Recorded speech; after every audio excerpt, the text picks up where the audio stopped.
Chief, thanks for doing this. Thank you for having me, Chris. You are the 8th chief in 12 years here in the city of Seattle. Okay. Why Seattle? What attracted you to this job? Well, I'm at a point in my career where I was looking to find another agency. I think I want to end my career here, getting a little bit old at the ripe old age of 50. I still have a lot of energy, looking to be a part of a city that's innovative and certainly resilient. And I saw that in Seattle. When I read the solicitation, I really felt as if it was written for me, wanting to be a part of a community, part of a police department that was doing really good things. But of course, every police department has their ongoing challenges, and I saw SPD really working hard to overcome some of those challenges, specifically around what they were doing with the consent decree and how they rebound and really rebalanced themselves after 2020. I felt this was a great opportunity. I thought I would come and introduce myself to the people who were evaluating me, and I thought it would be a good fit, and I was right.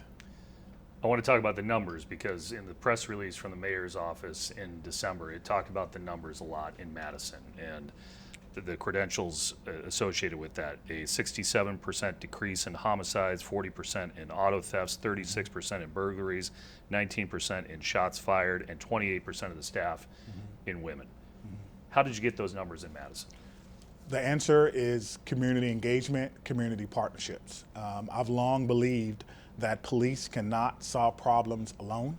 Yes, we get paid to do it full time, but through the cooperation and partnerships with our communities, our nonprofits, people who truly care about the community, we put together a robust community engagement plan, and we believe that really kind of led to some of the reductions that we saw. The numbers that you mentioned in homicide, unfortunately, that changed after the Abundant Life shooting, but prior to that, we had 3 homicides at the beginning of December. And that's a lot of work. That's being in the right place at the right time. That's understanding human intelligence and listening to our police officers who are doing the work on the street. And I plan to do the exact same thing here. It starts with listening to our officers who are doing the work, listening to our supervisors, and then of course understanding what the data says about whatever particular problems we have going on, and then making sure that people are held accountable. And what that simply means is, as chief, it's my job to make sure that everyone has the tool, training, time, technology, and team they need to do their work. And so we work really hard on that. There was some challenges. We had some budgetary challenges where I couldn't give the resources that I want, but we worked through that. And over 4 years, we were able to really significantly reduce crime in Madison. We're very proud of the work that we did together as a team. Smaller numbers, but smaller city. You're walking into a city that's almost 3 times as large as Madison, and numbers that are significantly larger in a lot of these metrics. 54 homicides in 2024. As far as motor vehicle theft, larceny and theft, burglary, they've all kind of flatlined. It's been an issue here now for several years in Seattle. So how do you lower those numbers given you're in a much larger city now? Sure, definitely in a much larger city, but policing tactics remain the same. In order to be effective, you must have direction. Officers will do the work, they just need to know what you want them to do, and that's the responsibility of myself and anyone who calls themselves a supervisor within our agency. You always want to make sure that they have good, accurate, and timely data so that we can all make good decisions. Again, we have to work together, and that includes the city and making sure that their other agencies and department heads understand what we're trying to do. Fully embracing problem-oriented policing, fully embracing the SARA model is something that I plan on bringing here to Seattle. And yes, the city is bigger, but crime problems are the same, and it's done one person at a time, one call at a time, one district at a time, one city at a time. So a lot of people are going to hear that and say that all sounds great, but Sure. This is a city with a staffing shortage in the police Sure. department. Despite the city throwing around tens of thousands of dollars in signing bonuses, Sure. it is still by one metric 350 officers short. So That's how do you right. accomplish all that when there's such a staffing shortage? Sure, I think we're going to look at making some changes. We'll look to see if we could be more efficient in the short term. Are there some changes that we can make to put more bodies on the street? We'll look at that as well. But I think the department is doing an excellent job with recruiting. trying to bring on additional people to do the job. We want to slow down attrition, and it starts there. We want to retain the people who we've trained and who are doing a great job and love this city. We want to do that as well, and encourage people to give us a little more time to allow things to happen. We won't change things overnight, but we'll do it one step at a time, one day at a time, one call at a time. You mentioned in Madison how you've hired several new police officers. You obviously were looking at this job. So from afar, what has Seattle not done to recruit new officers? Because it hasn't been like this in other cities and other municipalities, even in this region. Yeah, well, I think when it comes to hiring, I mean, there's really no panacea for it. There's a lot of things that come into play.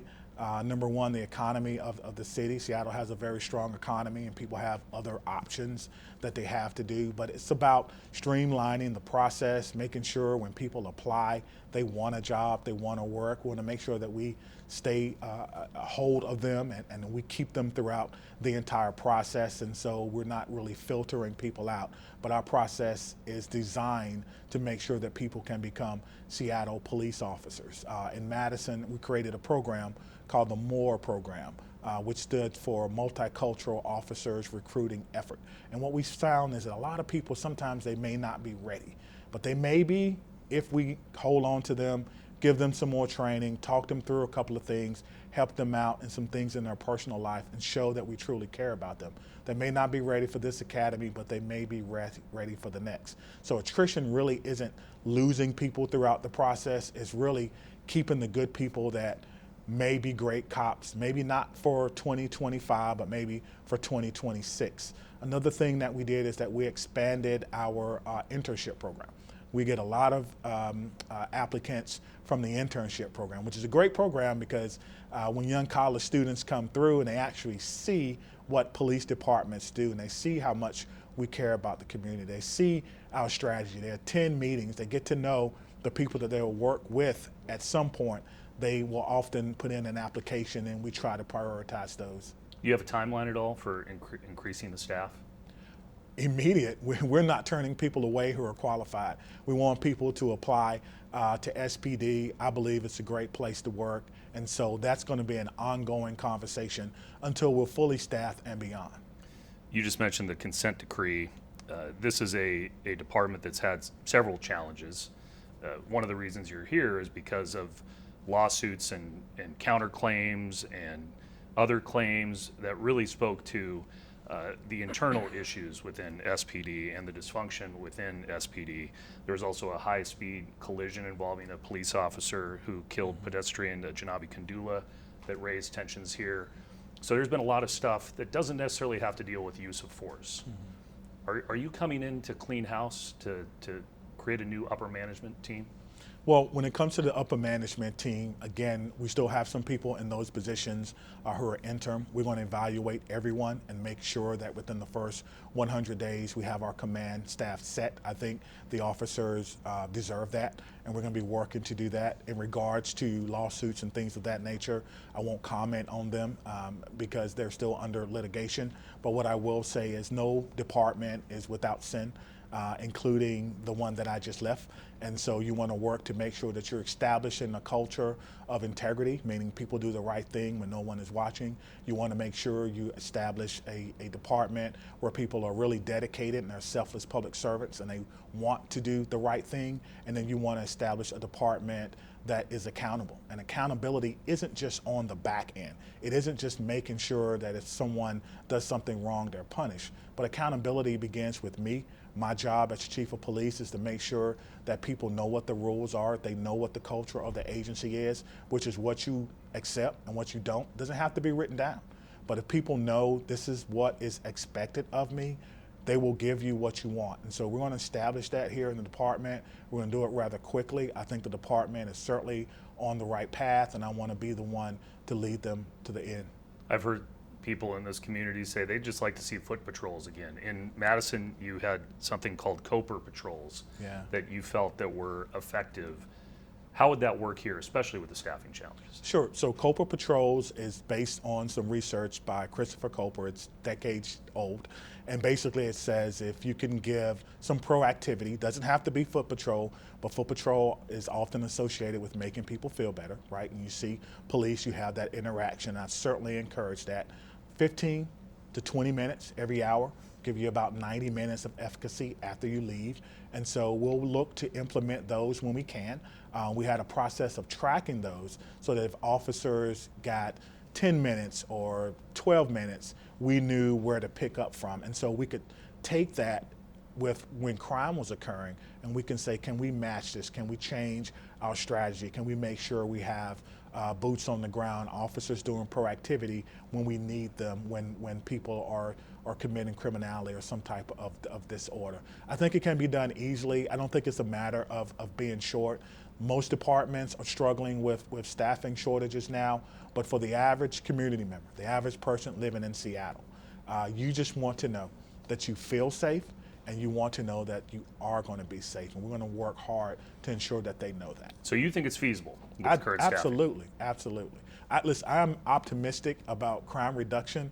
I'm optimistic about direction. I'm optimistic about the future of this police department. I'm optimistic about what our officers and detectives and command staffs can really do. Yes, we're short, but again, we can make some changes, we can make some tweaks, and what we're going to ask them to do is really a small portion of their day. We know that there's sometimes during the day where we're busy, what we call high call volume. People are calling 911. We want to service those people, but when we can, we want to make sure that we're out and we're going to be proactive. The idea is crime prevention, and that's what we're going to work towards. You mentioned the unfortunate situation at the school at Abundant Life Christian Yes. in Madison.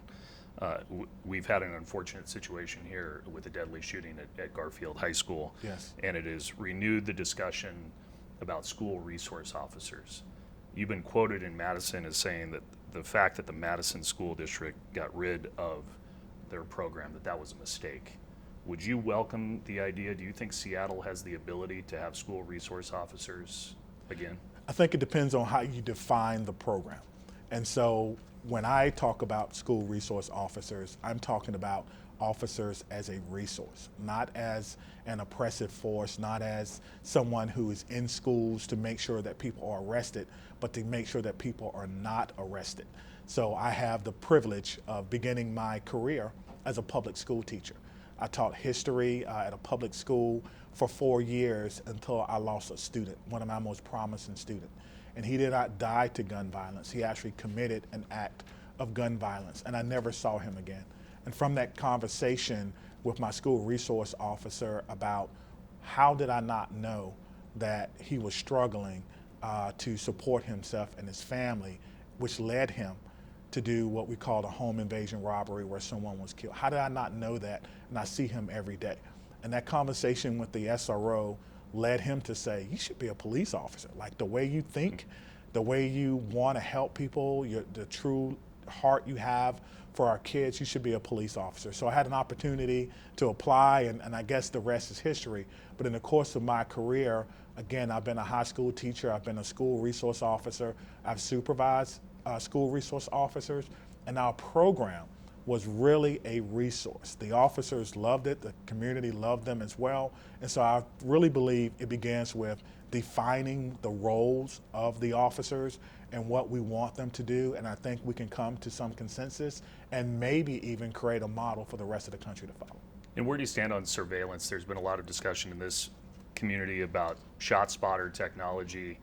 I know it's been used in Milwaukee, not far away from Madison. There's also the question of body cams. I know that you've been involved in that discussion as well in Madison. Do you welcome further surveillance? It is a controversial topic for a lot of people in this community. Yes, it's a controversial topic, but it's also a balancing. You have to balance the right of privacy with your right to record. And I think that in America, unfortunately, there's very few places that you're going to go that you're not on camera. I think the bigger question is, what are we doing with that footage? Are we being responsible for it? Is there a purging system? Is there a system where we honor public records requests if that person indeed has the right to that footage? So it's not about collecting the footage, it's about what you're actually doing with that and ensuring that we're being responsible with that footage.